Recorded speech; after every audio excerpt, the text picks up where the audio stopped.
Assalamualaikum warahmatullahi wabarakatuh.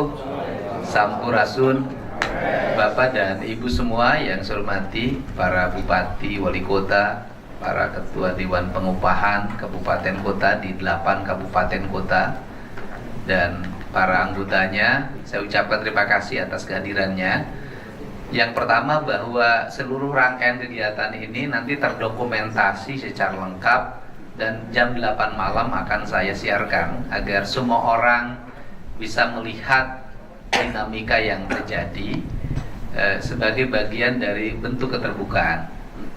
Yang pertama, saya tegaskan bahwa pemerintah Provinsi Jawa Barat tidak memiliki kaitan apapun terhadap pengambilan keputusan ini dengan keterikatan pada siapapun, baik secara personal maupun secara kelembagaan.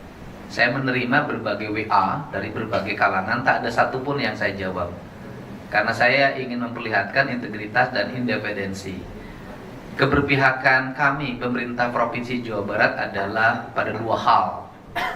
Pertama, dunia usaha harus berlangsung dengan baik, investasi harus berjalan, karena masih panjangnya rangkaian antrian orang mencari kerja. Dan isu ketenagakerjaan merupakan isu yang strategik di kepemimpinan saya sekarang, yaitu isu pengangguran. Jadi kita punya komit pada antrian tenaga kerja yang harus terselesaikan. Kinerja itu bisa dilihat dari berbagai hal di platform media sosial tentang langkah-langkah Pemprov Jabar dalam mendorong investasi di Jawa Barat agar bisa masuk dengan cepat, berproduksi dengan cepat. Pertama. Komitmen yang kedua adalah komitmen kita untuk meningkatkan kesejahteraan. Karena prinsip dari investasi itu adalah ingin lahirnya kesejahteraan masyarakat. Kita tidak mau juga buruh digaji dengan murah, harga-harga mahal, biaya pendidikan mahal, biaya kesehatan mahal, biaya transportasi publik mahal. Kita juga nggak mau. Dan komitmen itu kita perlihatkan dari pemerintah Provinsi Jawa Barat melindungi masyarakat yang tidak bekerja formal dengan mengeluarkan asuransi ketenagakerjaan bagi pekerja informal yang tidak bekerja sebagai karyawan perusahaan. Maka dua hal itu, dan itu saya pegang teguh prinsip dasar itu, saya nggak ada yang dicari lagi kecuali persoalan integritas. Nah, kemudian yang berikutnya adalah kita paham bahwa sistematika pengupahan hari ini mengalami perubahan kembali setelah adanya putusan Mahkamah Konstitusi. Kalau bicara tentang UMSK, saya adalah bupati pencetus upah minimum sektoral. Dan Pemda Purwakarta waktu saya pimpinlah Pemda yang pertama membuat upah minimum sektoral berdasarkan SK Bupati. Dan kemudian seiring dengan perubahan peraturan perundang-undangan, sektoral menjadi hilang. Waktu itu cara berpikir saya membuat sektoral adalah adanya tingkatan produksi yang berbeda. Saya tidak mau saya bilang yang otomotif disamakan dengan yang padat karya. Yang padat karya misalnya garment disamakan dengan kimia. Kimia disamakan dengan energi. Energi disamakan dengan rokok, tembakau, makanan, minuman. Sehingga saya masih ingat betul. Sektor yang paling banyak waktu itu pegawainya adalah TSK.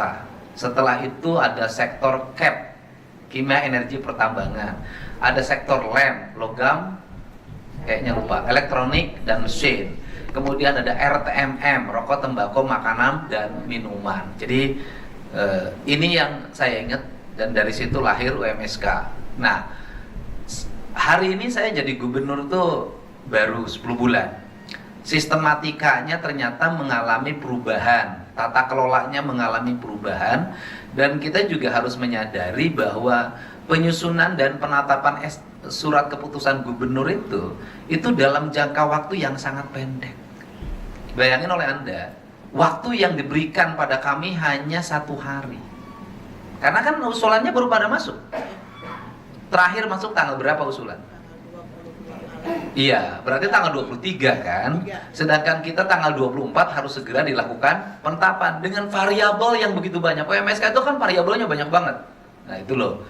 Dan yang berikutnya adalah bahwa kita paham Jawa Barat beda dengan provinsi lain.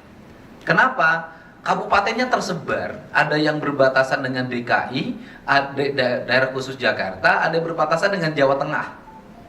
Ada daerah yang mungkin nggak tahu ada industrinya atau enggak, kayak Banjar, ada daerah padat, beda memang.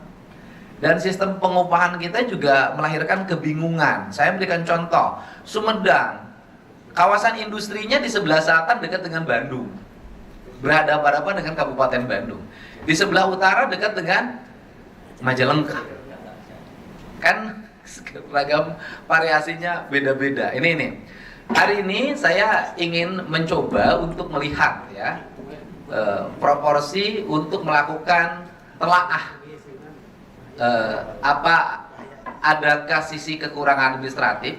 Adakah sesuatu yang bertentangan dengan undang-undang? Dan saya tegaskan, saya tidak akan ragu untuk merevisi apabila surat yang saya tanda tangan ada yang bertentangan dengan undang-undang. Karena buat apa saya kukuh bertahan kalau itu bertentangan?